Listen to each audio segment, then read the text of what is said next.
El cine de ficheras, conocido también como sexy comedia, surgió en México a finales de los años 70, inspirado en el teatro de revista y el cabaret, con historias ambientadas en centros nocturnos y vecindades llenas de picardía y doble moral.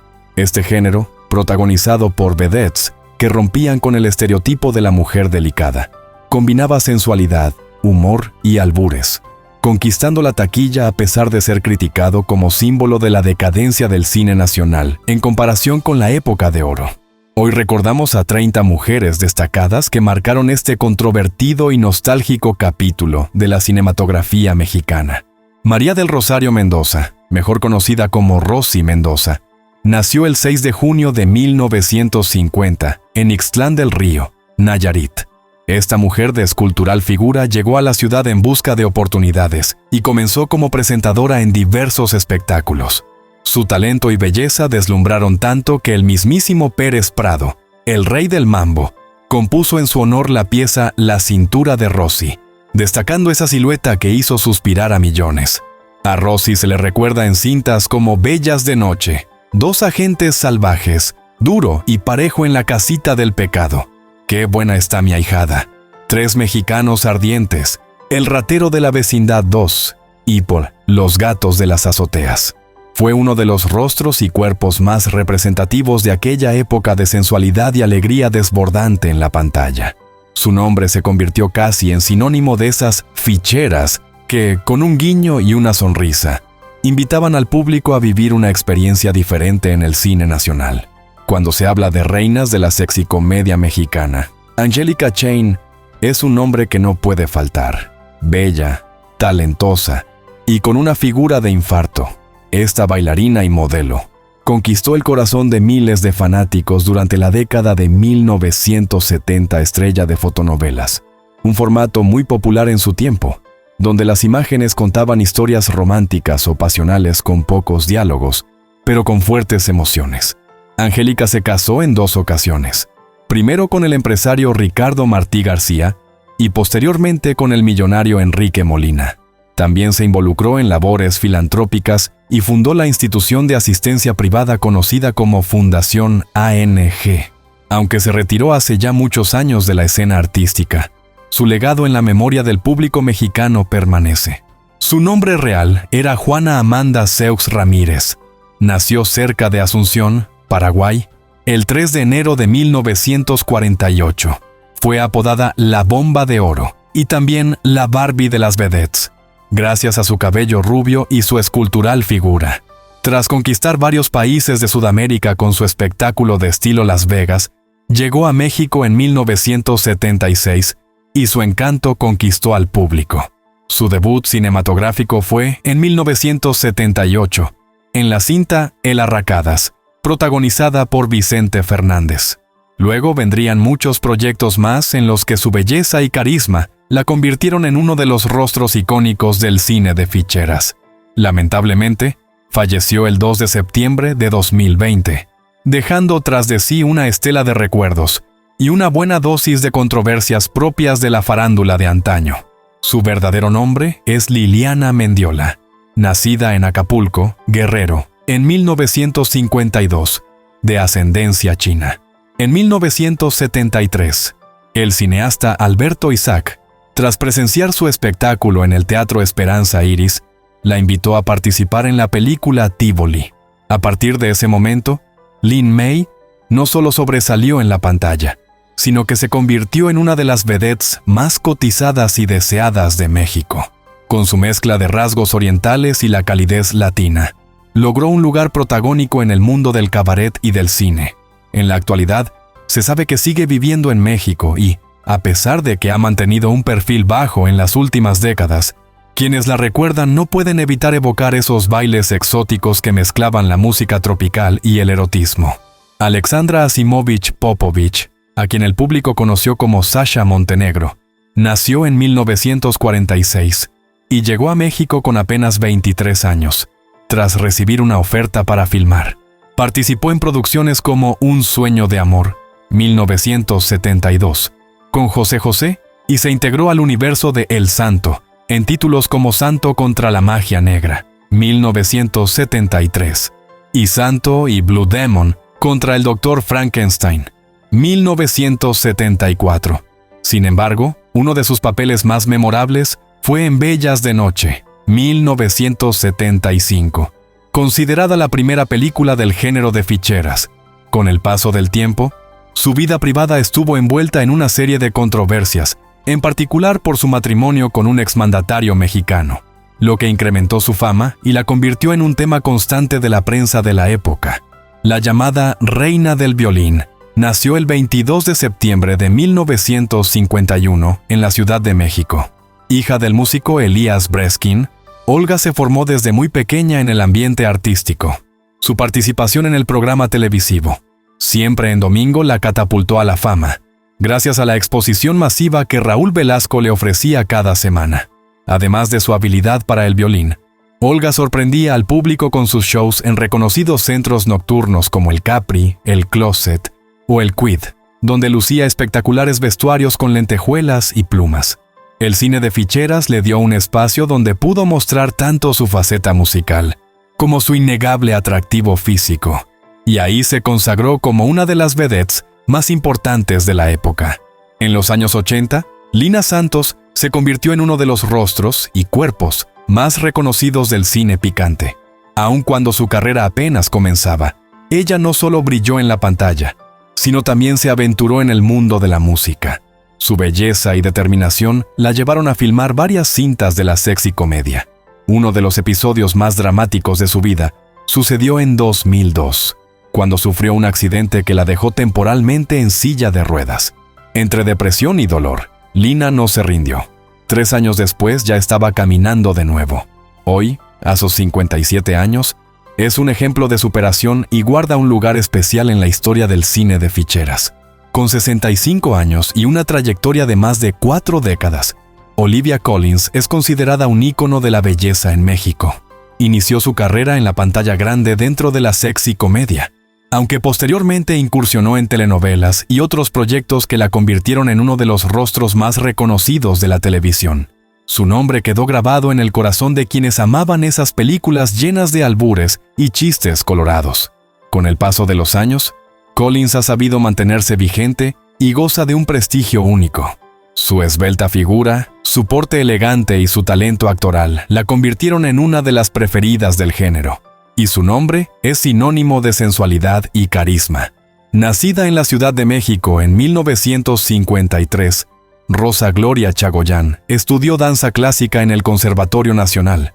Su primer papel en la gran pantalla llegó en 1976 con Los Desarraigados, dirigida por Rubén Galindo y protagonizada por Mario Almada. Lo que parecía solo un cameo, se transformó en una extensa carrera de más de 30 películas, al grado de convertirla en la actriz más taquillera del cine mexicano durante su mejor momento.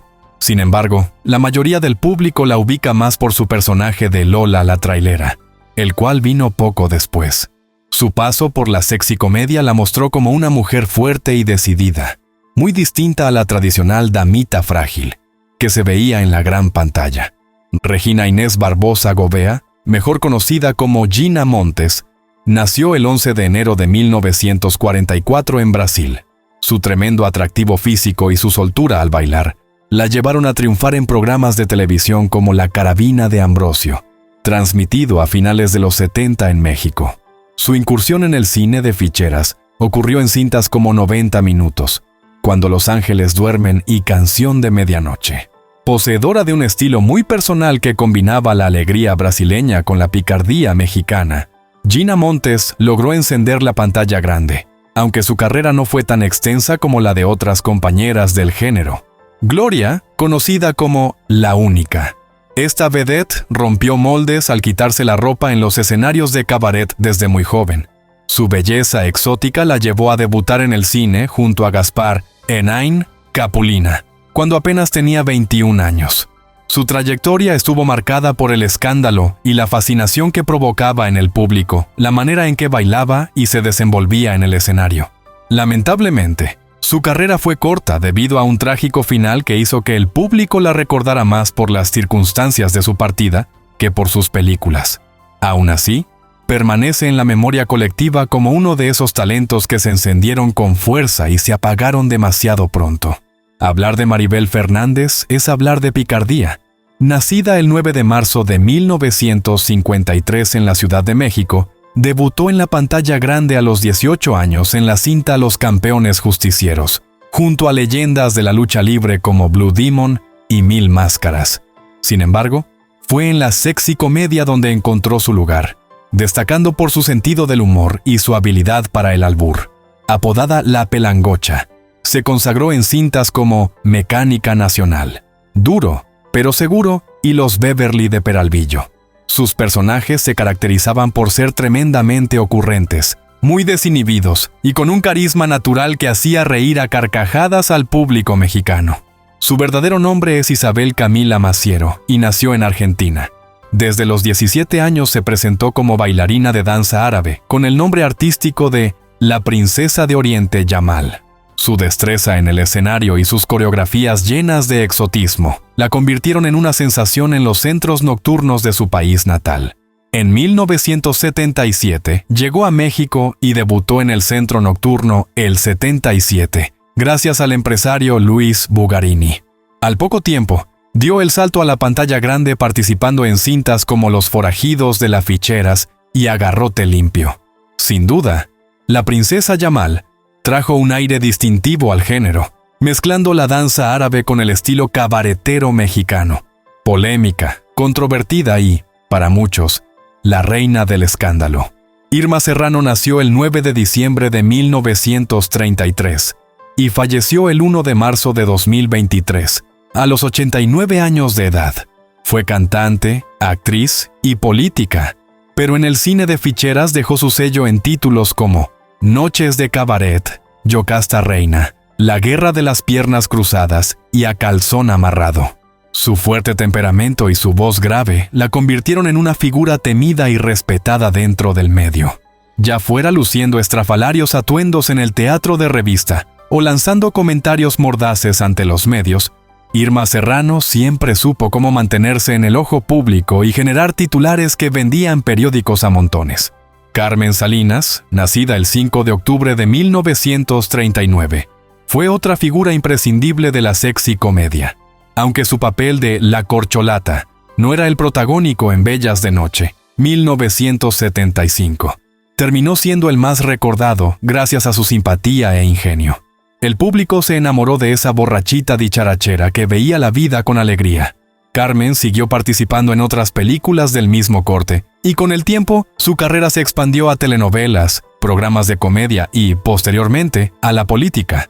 Falleció a los 82 años, pero su recuerdo en el cine de ficheras sigue vivo. La Corcholata es ya un personaje de culto en la cultura popular mexicana. La costarricense Maribel Guardia nació el 29 de mayo de 1959 y desde muy joven destacó por su belleza, hasta ganar el certamen Miss Costa Rica. Su estampa curvilínea y su carisma no pasaron desapercibidos para los productores mexicanos, quienes la invitaron a trabajar en el cine de ficheras. En esas cintas, Maribel lució su esplendor físico y su enorme simpatía. Con el paso del tiempo, logró que su carrera trascendiera y se convirtió en una de las grandes figuras del espectáculo, participando en telenovelas y en programas de variedades.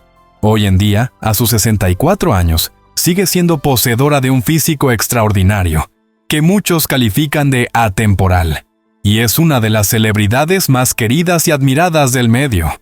Rosita Buchot, nacida el 28 de diciembre de 1954 en la Ciudad de México. Rosita Buchot formó parte del elenco de cintas como Burdel, Juventud Rebelde, Las Zorras, El Semental de Palo Alto y más. Tenía ese ángel que hacía sonreír a la audiencia, y aunque no siempre encarnaba papeles protagónicos, su presencia reforzaba el ambiente picaresco del género. Participó también en otras producciones fuera de la sexy comedia, demostrando su versatilidad. Aún así, es en el cine de ficheras donde los fanáticos la ubican más claramente, y muchos la recuerdan con cariño como parte esencial de aquella ola de humor picante y candente.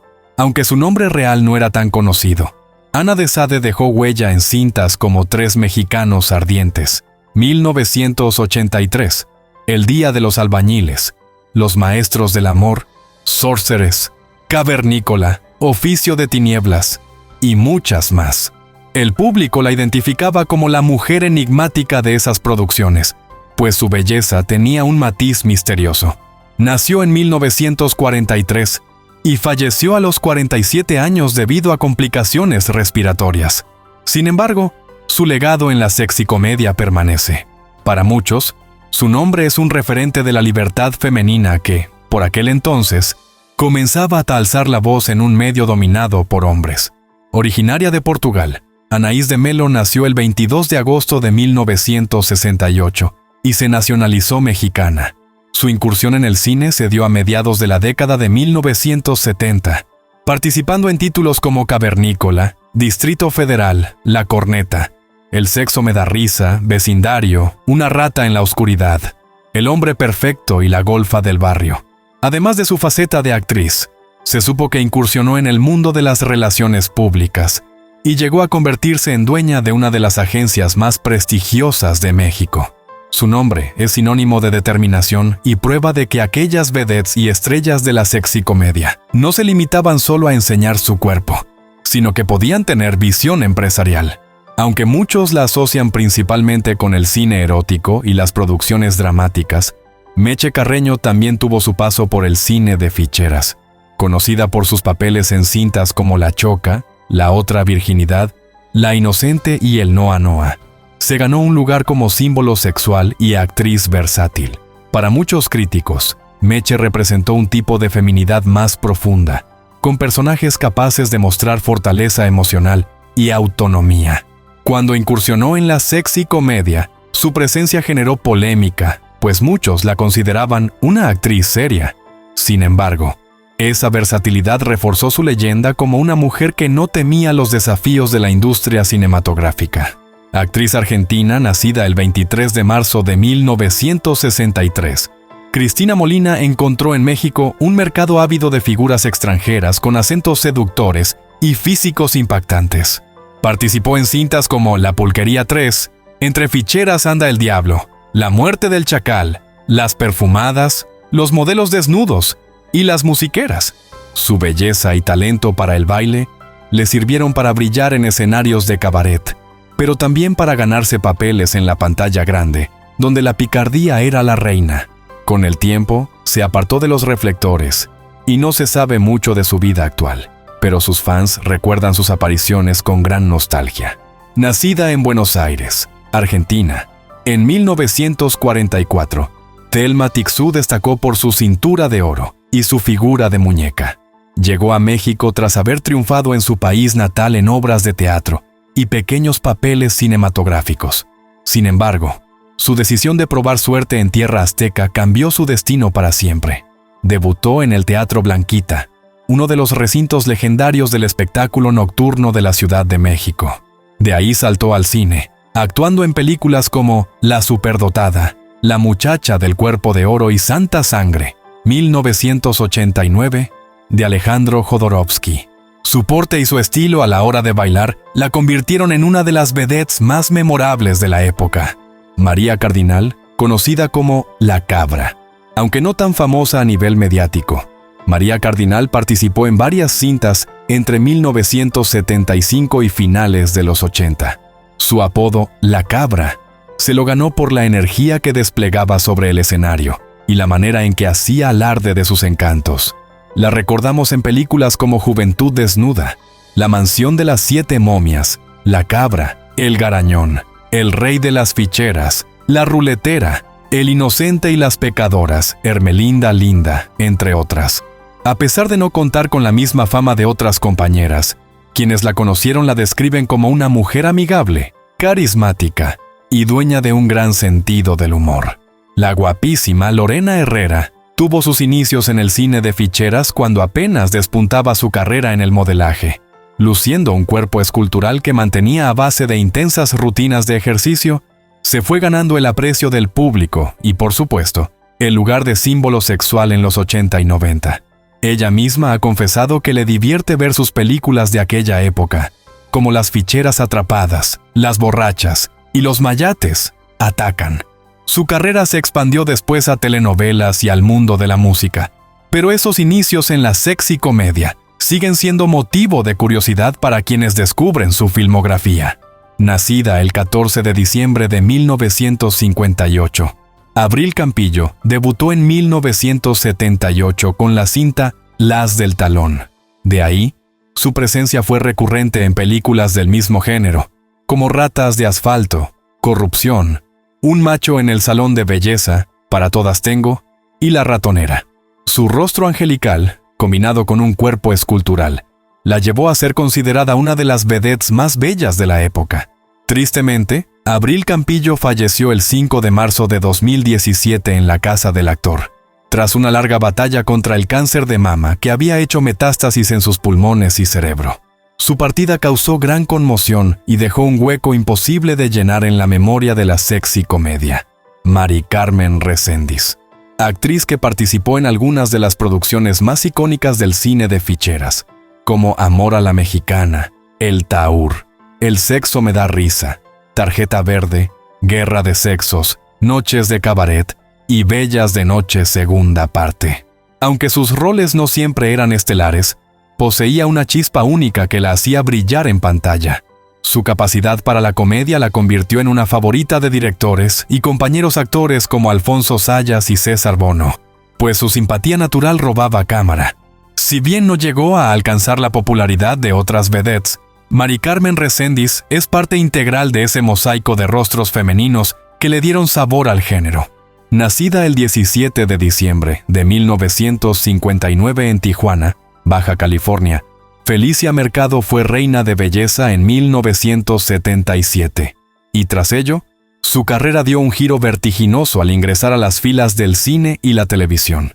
En la sexicomedia, participó en títulos como Desnuda, Marcela, Se vende esposa en buenísimo estado, Un macho en el reformatorio de señoritas, Los cuates del Pirurris y Zapatero a tus zapatos.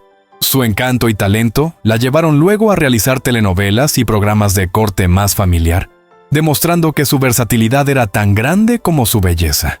Con el paso del tiempo, se convirtió en un referente de la moda y del glamour en el entretenimiento mexicano. Leticia Perdigón saltó a la fama tras su participación en la película Eva y Darío, que causó revuelo por su temática abiertamente sexual. A partir de ese momento, la joven de carita tierna se convirtió en uno de los grandes sex symbols del cine mexicano en la década de los 70. Estuvo en producciones como Presagio, La otra virginidad, Las fuerzas vivas y, por supuesto, la pionera de la sexy comedia, Bellas de noche. Posteriormente, participó en la trilogía de La pulquería y en Mi barrio, donde compartió créditos con actores como Héctor Suárez, Rafael Inclán y Manuel El Flaco Ibáñez. Su mezcla de inocencia y sensualidad hizo que el público se enamorara de ella desde la primera vez que la vio en pantalla. Si hubo una vedette que en los 70 y 80 fuera llamada la más bella de México, esa fue Merle Uribe. Su figura perfecta y su mirada intensa la convirtieron en objeto de admiración para muchos. Participó en cintas como Picardía Mexicana, Las piernas del millón, El billetero, De todas, Noche de justicia, Entre compadres te veas y El mofles en Acapulco. También tuvo apariciones en televisión y espectáculos de variedades donde desplegaba sus dotes de bailarina y cantante. Merle declaró en más de una ocasión sentirse orgullosa de su etapa como vedette, pues consideraba que fue una plataforma que la impulsó a buscar nuevos horizontes dentro del medio artístico. Actriz de la década de 1980 y principios de los 90, Kira Aparicio formó parte de cintas donde compartió créditos con los grandes exponentes de la comedia y el albur, como Alfonso Sayas, César Bono y Roberto Ballesteros. Algunos de los títulos en los que se le vio brillar fueron El día de los albañiles, El ratero de la vecindad 2, Los verduleros 2, El día de los albañiles 3 y Mujeres de medianoche. Su estilo era desenfadado y su belleza notable. Su participación en el cine de ficheras, aunque no tan extensa como la de otras actrices, sí dejó una marca en quienes disfrutaban de la picardía y el doble sentido tan característicos de la época. Muchos se hacen esta pregunta y encuentran la respuesta en la mezcla de ingredientes infalibles para el éxito popular: humor picaresco, música tropical o regional, Mujeres despampanantes con poquita ropa, albures, chistes subidos de tono y situaciones disparatadas que, aunque descabelladas, resultaban sumamente entretenidas. Por supuesto, existían detractores que consideraban al género como algo vulgar, corriente o una vergüenza para el cine nacional. Sin embargo, con la taquilla respaldándolas, estas producciones se multiplicaban y daban de qué hablar en todos los rincones del país. Para muchos críticos, resultaba imposible no comparar al cine de ficheras con el cine de rumberas, que surgió en la época de oro. Películas en las que mujeres como Ninón Sevilla o Tongolele bailaban ritmos afrocaribeños, vistiendo vistosos atuendos llenos de lentejuelas y plumas, siempre acompañadas por tramas dramáticas y pasionales. Pero la sexy comedia tomó un rumbo distinto. Apostó por la comedia descarada y el humor que rayaba en lo obsceno. Esta diferencia de fondo es la que hizo que se juzgara al cine de ficheras como la decadencia. Al compararlo con las grandes producciones de los años 40 y 50, con su fotografía impecable y sus guiones elaborados, no salía muy bien parado. No obstante, para el público masivo de los años 70 y 80, las películas de este género fueron un escape de la realidad, una fuente de risas y, por supuesto, de fantasías.